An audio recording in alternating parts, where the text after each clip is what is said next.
Hello everybody, I'm Matthew Taylor. And I'm Brandon Taylor. The Taylor Real Estate Consultants. Today we have a real exciting video for you. I promise it's going to be very quick, but it's a crucial video. Things you need to know and do. The 5 top things you need to do during the buying process to get you moved into that dream home.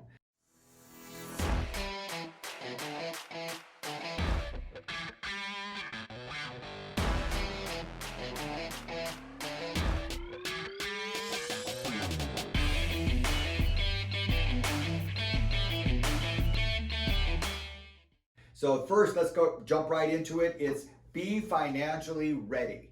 It's a very competitive market. Have your lender, have your pre-approvals, your pre-qualification letter, know what type of loan and loan products you're getting, whether it's a VA loan, an FHA loan, going conventional. Everything has to be your ducks in a row, everything ready. So have your gift funds in the bank if you're going to be getting gift funds, have your earnest funds already ready and available in the bank. Any kind of funds you're going to need to bring to the closing table, escrow fees and costs of that nature. There's lots of things to do. We can help you do that. But being financially ready is a huge first step in getting you successfully into that home. Number 2 is to know what you want. If you absolutely need 3 beds, 2 baths, that's crucial information for us as your agent to know. That way we're not wasting your time sending you properties that don't meet your criteria. Or, hey, I'd like to live in this school district for our children. Or we'd like to live in this subdivision. Or we prefer an HOA versus no HOA. All these things play a crucial role that us as your agents should know prior to sending you the properties. Yeah, that way we're hyper focused on certain areas that you want to live in. Sometimes, oh, I might want to live in this city or maybe that city, when really you wanted to live over here. So we need to be really hyper focused and diligent and say, these are the areas that you outlined and you identified to us that you need to live in, or this school district. That way we're only looking at those properties that actually are in where you want to live. So that helps us too, not wasting anybody's time, like Brandon mentioned. The third thing is be available. Be ready to make a decision as well. A lot of times when we send you a new listing or we get information on an off-market property and say, hey, there's this house for sale. And if you don't open your email or answer your phone or text or phone calls, and then all of a sudden 2 days later you say, oh, I saw that new house you sent me, let's go look at it, we love it. Well, it's too late. It's already under contract. Somebody else already bought it. We don't have that time. So be available for showings. At least that day when we find something out and say, hey, we have an opportunity for a showing, and also be ready to make a decision. We walk in a house and it meets all of your needs and you love it. We don't have the luxury anymore, like they used to certain times, to say, oh, let us sleep on it for a night or 2 nights. At that, it's already, like I said, it's already under contract. It's got 4 offers and probably 3 backup offers. It's definitely right now, we're in December of 2020. It's definitely currently a seller's market. Buyers it's competitive. You're having to make quick decisions, make offers, and start the ball rolling. And a lot of times sellers and listing agents will see that and they'll recognize it, that you're on top of things and we're on top of things. And those are the time the offers get accepted more often than not. Yeah, so number 4 is to focus on a successful closing.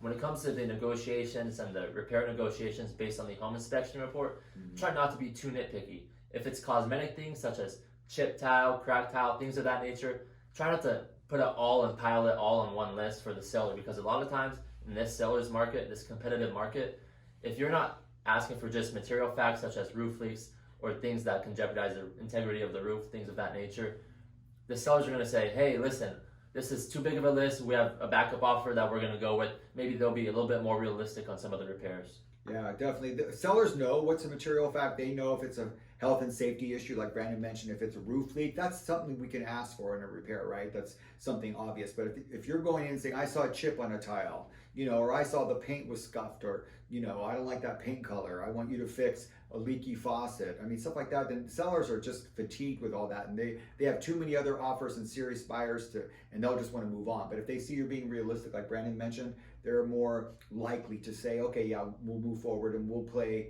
in good faith and we'll make those repairs for you. Now, sellers are never required to do the repairs, but if you negotiate and you're not nitpicky, like I just mentioned, more often than not, they're going to be willing to do those small repairs.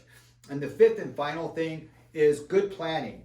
Be organized and diligent through the process. Follow our instructions. In our timelines, we employ a transaction coordinator. We have escrow officers, title agents.